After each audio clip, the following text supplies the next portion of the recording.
The message arrived on a quiet Thursday afternoon, just as I was wrapping up a strategy call from my corner office in Tampa. Sweetheart, the engagement gala is strictly family and close circle only. The Donovans are very particular about these things.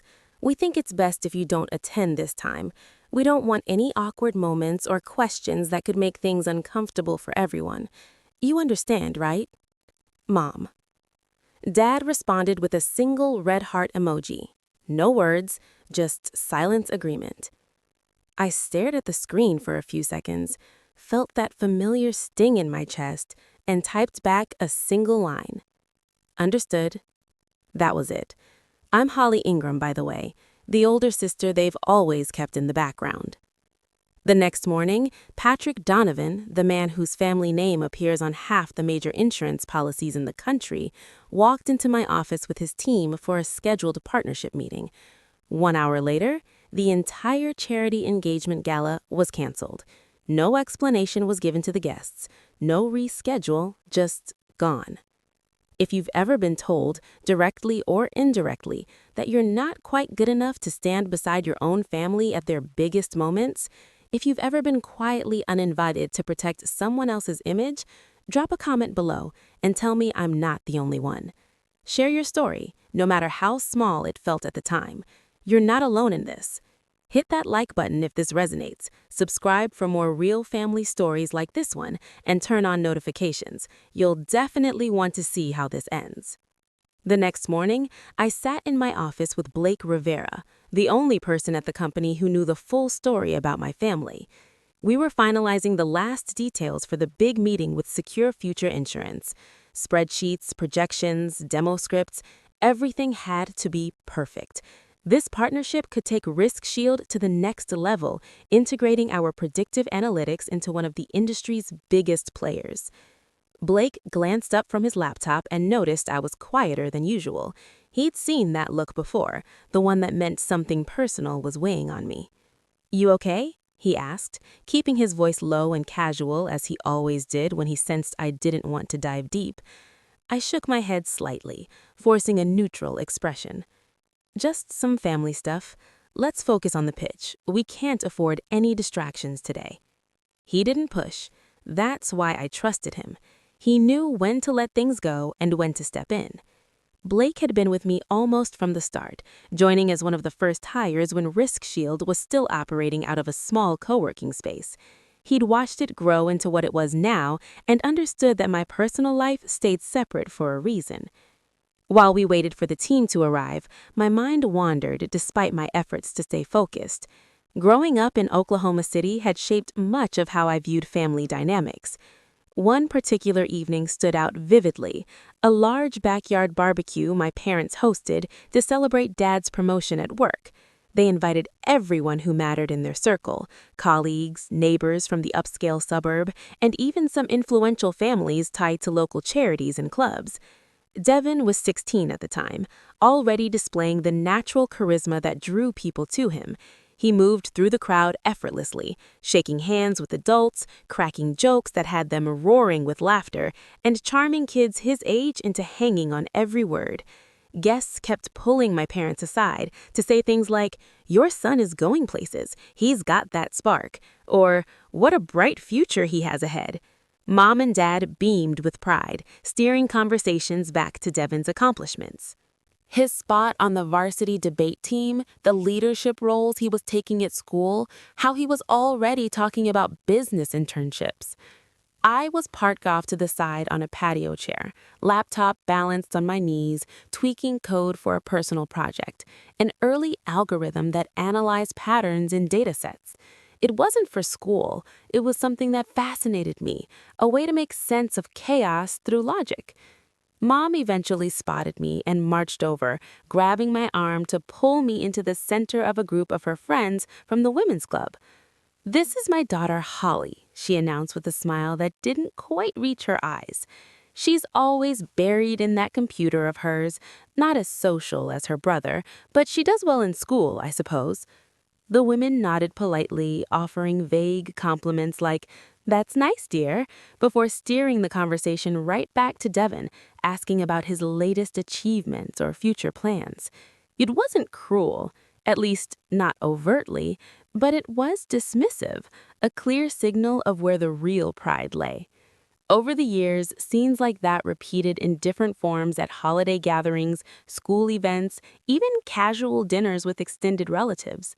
Devon's strengths in networking and charm were endlessly celebrated, held up as the gold standard. My interest in tech, in building systems that solved real problems, was treated like a quirky hobby, something that didn't quite fit their vision of success. Dad would chime in about how people skills were what opened doors in the real world, implying my path was less reliable, less impressive. Mom worried aloud that I might struggle socially, comparing me unfavorably without ever saying it directly. Eventually, I stopped trying to share my wins. The awards from coding camps, the early acceptance to a top engineering program, they got brief acknowledgement. Then the topic shifted back to Devon. Blake's voice snapped me out of it. He slid the final printed deck across the table, pages crisp and organized. Here's the updated version with the new ROI slides. You're going to crush this, Holly. Seriously, the best CEO I've ever worked for. The way you see opportunities no one else does, that's why we're here. His sincerity cut through the lingering fog from my memories. I managed a genuine smile for the first time that morning. Thanks, Blake. That means a lot coming from you. Let's run through the key transitions one more time. We dove back in, practicing the handoff between slides, refining how we'd handle potential questions about implementation timelines or data security. Blake played devil's advocate, throwing curveballs like a skeptical executive might, and I countered with clear, confident responses. By the time we wrapped up the rehearsal, I felt grounded again. This was my domain, the company I'd poured everything into, surrounded by people who valued what I brought to the table without needing to compare it to anyone else. Blake checked his watch and stood up. They'll be here soon. Ready? I nodded, smoothing my blouse and taking a deep breath. Absolutely. Let's show them what we've built. I'd never told anyone in my family what I'd really built. It started back in college with my senior thesis. I was studying computer science and statistics at a state university in Florida, focusing on how traditional insurance models relied on outdated actuarial tables that couldn't adapt quickly enough to real-world variables. Flood patterns were shifting, fraud schemes were becoming more sophisticated, companies were bleeding money because their risk assessments were reactive instead of predictive. Late at night, in the library or my cramped dorm room, I began coding the first version of what would become the core algorithm for Risk Shield. It wasn't glamorous, just lines of code pulling in public datasets, weather APIs, claims histories, and running simulations to spot patterns humans missed. By the time I defended my thesis, the prototype was already showing promising results. In backtesting, it could flag potential high-loss events weeks earlier than standard methods. After graduation, I didn't jump into a corporate job like most of my classmates. Instead, I cold emailed a handful of small regional insurance firms, offering to run a pilot for free in exchange for real data access. 2 agreed. Within months, one saw a noticeable drop in unexpected payouts on auto policies. The other reduced fraud losses in home claims by a significant margin. Those early wins gave me the proof I needed. The first real funding round came from a local angel investor who'd heard about the pilots through industry chatter. It wasn't much, just enough to rent a tiny office in Tampa and hire 2 part-time developers. We refined the platform, added machine learning layers that learned from new claims in real time, and began targeting mid-sized carriers. Growth snowballed from there. A Series A, led by a venture firm out of Miami, brought in more capital, letting us expand the team and build enterprise-grade security features. Clients multiplied as word spread. Our system didn't just predict risk, it optimized pricing dynamically and suggested preventative measures that saved millions downstream. Each milestone felt like validation, but I kept it all compartmentalized. Board meetings, pitch decks, late-night debugging sessions, those were my world here in Tampa. The company reached a scale where the numbers spoke for themselves.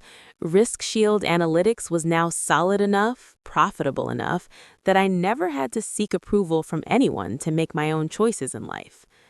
The contrast with visits back home hit harder every time. Those rare trips to Oklahoma City, maybe once or twice a year for holidays or a quick weekend, followed the same script. I'd park my understated sedan in the driveway of my parents' comfortable suburban house, dressed in jeans and a simple blouse, nothing flashy.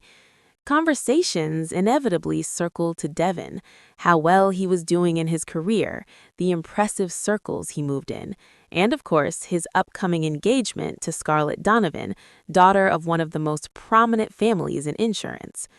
Mom and Dad would beam as they recounted invitations they'd received, the venues being considered for the charity gala, how proud they were of the match. They'd mention Devin's latest promotion or networking win, then turn to me with a gentle sigh and say something like, "We're just glad you're settled and doing all right." They never pressed for details about my work, asked no questions about projects, and showed no curiosity about the long hours or the travel for conferences. It was as if tech stuff was too vague or uninteresting to pursue. I learned not to offer vague answers like, "things are steady," and would quickly change the subject. Meanwhile, in Tampa, my reality was a penthouse overlooking the bay, floor-to-ceiling windows framing sunsets over the water, and a home office where I could work at any hour without explanation. The team looked to me for direction, trusted my vision, and celebrated wins together over dinners at waterfront restaurants. Success had bought freedom. The kind where decisions about my time, my future, my everything were mine alone. I kept the two worlds separate because trying to bridge them earlier had only led to disappointment. Attempts to explain my work in simple terms were met with polite but blank stares, followed by quick pivots back to safer topics like Devin's plans. Over time, the efforts stopped feeling worth it. They'd formed their picture of who I was, and it didn't include the person who had built something substantial from nothing. Silence became easier than correction. Let them have their version. I had mine, and it was more than enough. At exactly 10 o'clock, my assistant buzzed through the intercom to let me know the Secure Future Insurance Group had arrived in the main lobby. I stood up, smoothed my tailored blazer, and walked out to greet them personally. It was a habit I'd kept since the early days. Meeting key partners at the door made the welcome feel more genuine. Patrick Donovan strode in first, his presence commanding without effort. The kind of quiet authority that came from decades running a multi-billion-dollar empire. Eileen walked beside him, elegant and composed in a classic sheath dress, offering a warm but measured smile. Scarlett followed suit, dressed impeccably in designer pieces that whispered old money, her gaze sweeping over the modern lobby with a subtle appraisal before landing on me. Devin brought up the rear, explaining casually that he wanted to observe this major deal for the family's future interests. None of them showed the slightest flicker of recognition. To them, I was just the CEO they'd researched extensively, the innovator behind the platform they hoped would transform their operations. "Mr. Donovan, Mrs. Donovan, welcome to Risk Shield Analytics," I said, extending my hand with a professional smile. "It's a pleasure to finally meet you in person." Patrick shook my hand firmly, eyes sharp and assessing. "Miss Ingram, the pleasure is ours. Your reputation precedes you. We've been impressed by everything we've seen so far." I nodded to the others. "Scarlett, Devin, thank you for coming. Please follow me to the conference room." I led the group through the open plan floor, past clusters of engineers collaborating at whiteboards and analysts deep in data models. The space was designed to feel dynamic, with natural light pouring in from the Bayview windows and the quiet hum of focused work. A few team members glanced up curiously but returned to their screens without interruption. In the conference room, Blake and the rest of my core team were already seated, materials neatly arranged. I made quick introductions. Our CTO, head of data science, and financial lead were introduced before I invited everyone to take their places around the polished table. Refreshments were offered: coffee, sparkling water, light pastries. Once settled, I launched into the presentation without delay. We're excited to show you how Risk Shield can integrate seamlessly into Secure Future's existing infrastructure.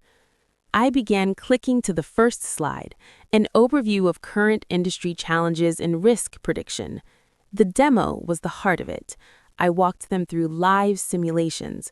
One scenario modeled hurricane exposure along the Gulf Coast, pulling real-time weather feeds and historical claims to forecast potential losses with far greater precision than legacy systems. Another highlighted fraud detection, flagging anomalous patterns in a sample claim stream that traditional rules-based filters would miss. Patrick leaned forward, asking pointed questions about model accuracy under edge cases, data privacy, compliance, and scalability across their diverse portfolio lines: life, property, commercial. His follow-ups were insightful, revealing deep industry knowledge. Eileen listened attentively, occasionally nodding or jotting notes. Scarlett observed quietly from her seat, posture perfect, expression polite, but with that faint air of superiority, as if measuring everything against her own standards. Devin tried to contribute a couple of times, commenting on streamlining customer experience, but his remarks stayed surface level, lacking technical depth. The room remained focused, the conversation flowing between projected ROI figures, substantial cost savings from reduced payouts, and better pricing with practical implementation roadmaps. My team handled the technical deep dives flawlessly, anticipating concerns about integration timelines and training. By the end of the core presentation, the energy was positive. Patrick was clearly engaged, exchanging glances with his executives that signaled genuine interest. The discussion shifted to next steps: pilot programs, contract specifics, potential rollout phases. Everyone seemed locked in on the business value, the revolutionary edge Risk Shield could provide in a competitive market. For that hour at least, the room belonged entirely to the numbers, the technology, and the future possibilities. As the main presentation wrapped up and we shifted to more detailed discussions, I casually mentioned being tied up lately with preparations around my brother's upcoming charity engagement gala. Patrick's head snapped up from his notes, eyes locking onto mine with sudden intensity. The room went completely still. I met his gaze evenly and added, "I'm Devin's older sister." Silence fell like a heavy curtain. Scarlett's face drained of color, her perfectly composed expression cracking for the first time. Devin stammered, "Sis," the word barely audible, as if he couldn't believe it was coming out of his own mouth. Eileen brought a hand to her lips, eyes wide in unmistakable shock. Patrick was the first to speak, his voice low but carrying unmistakable weight. "Miss Ingram, Holly, is it true that your family sent messages asking you to not attend the gala to avoid any discomfort in front of us?" I didn't answer with words. Instead, I unlocked my phone, opened the message thread, and slid it across the table toward him. He took it, scrolled briefly, and read in silence. The longer he looked, the darker his expression grew, jaw tightening, brows drawing together in clear disapproval.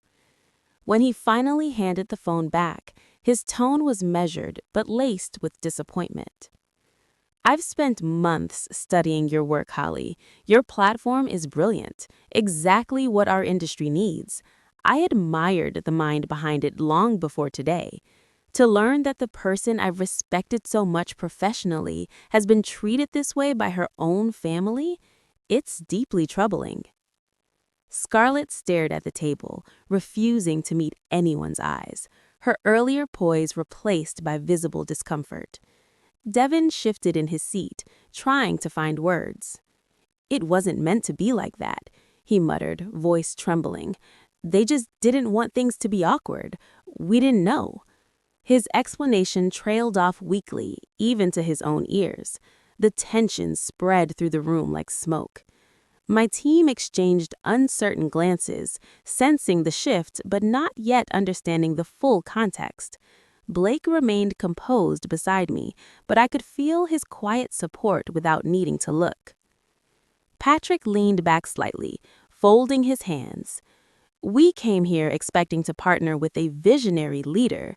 Instead, we're sitting across from someone whose own relatives felt the need to hide her presence to protect our impression of them. Eileen reached out and touched her husband's arm lightly, her face reflecting the same unease. Scarlett finally lifted her head, but only briefly, cheeks flushed. Devin tried again, desperation creeping in. "Patrick, sir, it's not how it looks. My parents just—" Patrick raised his hand, gently cutting him off without raising his voice. The gesture alone silenced the room further.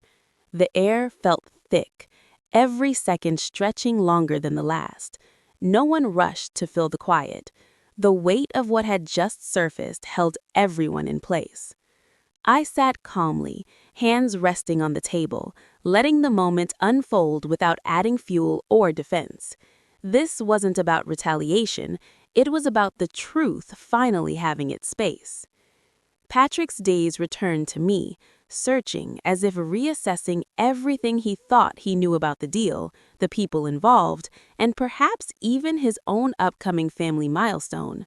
The professional atmosphere we'd carefully built over the past hour had shattered, replaced by something raw and unavoidable.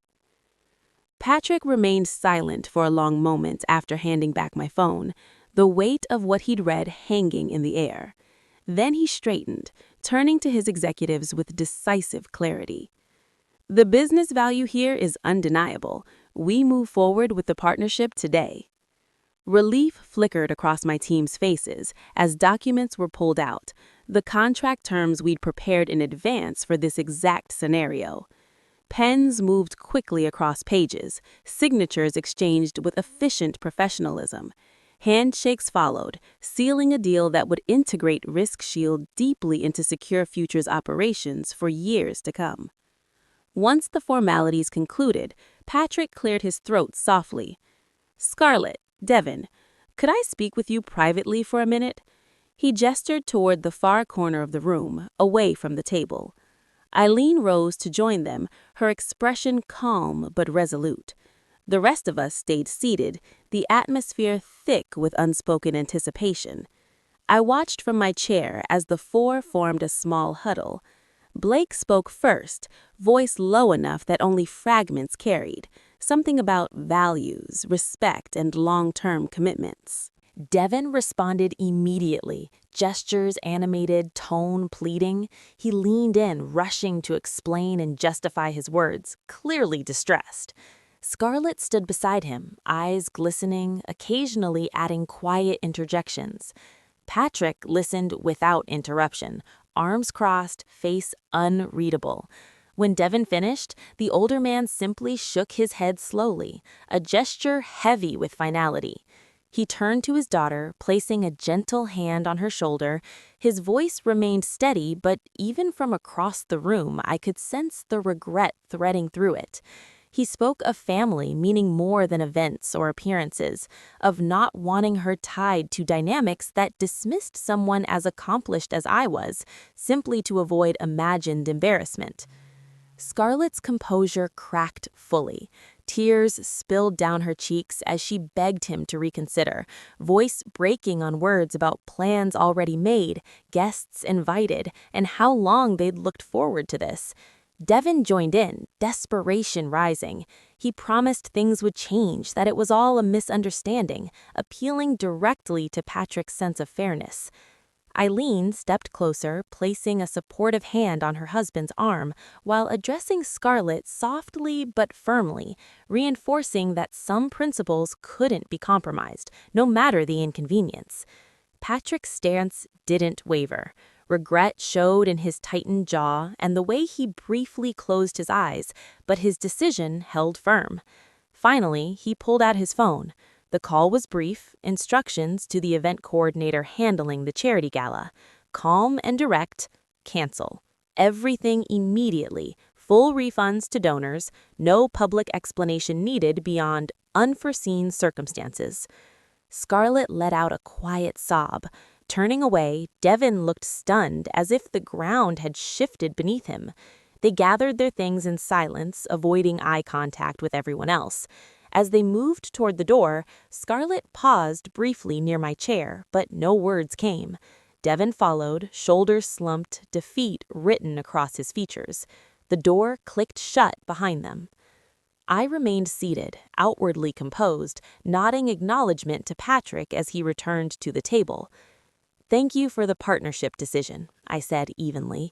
"The business merits speak for themselves." He met my eyes with a mixture of respect and lingering frustration, not toward me, but at the situation. The meeting wrapped soon after, handshakes exchanged once more, this time with an undercurrent no one addressed directly. That evening, my phone started buzzing non-stop with calls from Mom. I let the first few ring out, watching the screen light up repeatedly. When I finally picked up, her voice came through sharp and panicked. "Holly, what on earth happened today? Patrick Donovan just called and canceled everything. The gala, the engagement, all of it. Devin is devastated. How could you let this escalate like that?" I stayed quiet at first, letting her words settle. She went on, her tone shifting between accusation and worry. "We're booking the earliest flight to Tampa. Your father and I will be there tomorrow. We need to sort this out as a family." The line went dead before I could respond. True to their word, Mom and Dad arrived at the office the next day, unannounced. My assistant buzzed me from the lobby, sounding uncertain. "Your parents are here, Miss Ingram. They say it's urgent." I had them shown to a private meeting room rather than my office. No need to mix this with work any more than it already was. They walked in looking travel-worn, faces etched with a mix of anxiety and frustration. Mom's eyes were red-rimmed. Dad carried tension in his tightened shoulders. Mom spoke first, voice trembling. "Holly, how could you do this to your brother? All because of one misunderstanding? You've ruined his future over something so petty." Dad tried a softer approach, reaching out as if to take my hand, but stopping short. "Sweetheart, we're sorry if we hurt your feelings with those messages. We only wanted to avoid any awkwardness for Devin's big day. It wasn't meant to exclude you permanently." He paused, searching my face. "We thought you'd understand. It was for the family's sake. Devin has worked hard for this connection." Mom jumped in again, anger rising. "And now Patrick thinks we're terrible parents hiding our own daughter. Do you have any idea how humiliating this is?" I listened without interrupting, arms crossed loosely, expression neutral. When they paused for breath, I spoke calmly. "You didn't hide me to spare my feelings. You did it to protect your image in front of the Donovans. And when the truth came out, the consequences followed, not from me, but from your choices." Dad shifted uncomfortably. "We can fix this. Talk to Patrick. Explain it was a mistake. You're successful now. They respect you. Use that to smooth things over for Devin." Mom nodded vigorously. "Exactly. He's your brother. Family sticks together." I shook my head. "I'm done with halfway relationships where I'm only convenient when it suits you. You've made your priorities clear for years. This is the result." Their protests overlapped, promises to change, pleas for unity, but I held firm, repeating that the door for reconciliation on old terms was closed. Eventually, they left, Mom dabbing at fresh tears, Dad muttering about giving me time to cool off. The following day brought Devin and Sloan. My assistant warned me again. "Your brother and sister are in the lobby." I met them in the same room. Devin looked like he hadn't slept, eyes puffy, posture defeated. Sloan stood beside him, arms crossed defiantly. Devin started immediately, voice cracking. "Sis, please, you have to help me fix this. Scarlett's heartbroken. Her parents won't even take my calls. Everything we planned, it's gone because of one meeting." Tears welled up as he continued. I know the messages were wrong, but it wasn't malicious. Just call Patrick. Tell him it's resolved. Save what's left of my life here. Sloane cut in sharply. You're being selfish, Holly, blowing up an old slight into something this huge. Devin doesn't deserve to lose everything because you're still holding grudges from years ago. Devin nodded gratefully to her support. She's right. We're family. You can't just let this destroy us. Sloane pressed harder. You're too sensitive about everything. Have always been. This could have stayed small, but you let it explode. They tag-teamed for a while, Devin begging emotionally, Sloane accusing pointedly, occasionally turning on each other when frustration boiled over. Devin snapped that Sloane wasn't helping her, retorting that he should have handled things better from the start. I waited until they ran out of steam. I'm not talking about one set of messages, I said quietly. It's about patterns that go back years, choices you all made long before today. The outcome now is yours to live with. Devin slumped, fresh tears starting. Sloane blared, but her defiance wavered. I stood. I've heard enough. Please leave and don't come back. They hesitated at the door, but eventually walked out, Devin shattered, Sloane fuming.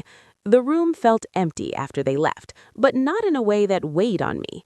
A few weeks later, I heard updates from an old colleague still based in Oklahoma City about what was unfolding back home. She reached out casually first, an email catching up on industry news, then mentioned in passing how the social circles there were buzzing. The charity engagement gala had been officially scrapped. No rescheduling, no alternate event. Word spread quickly that the Donovans had withdrawn entirely, cutting all ties with the Ingram family on both personal and professional fronts. Devin bore the brunt of it.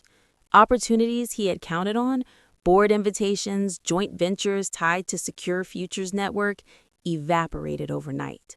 People who once sought him out for introductions now kept their distance, polite but unmistakably cooler. Rumors circulated quietly at club events and charity boards.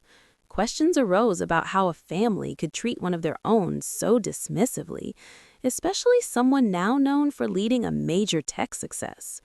Mom and Dad found invitations drying up too. Longtime friends offered sympathy, but stopped including them in larger gatherings.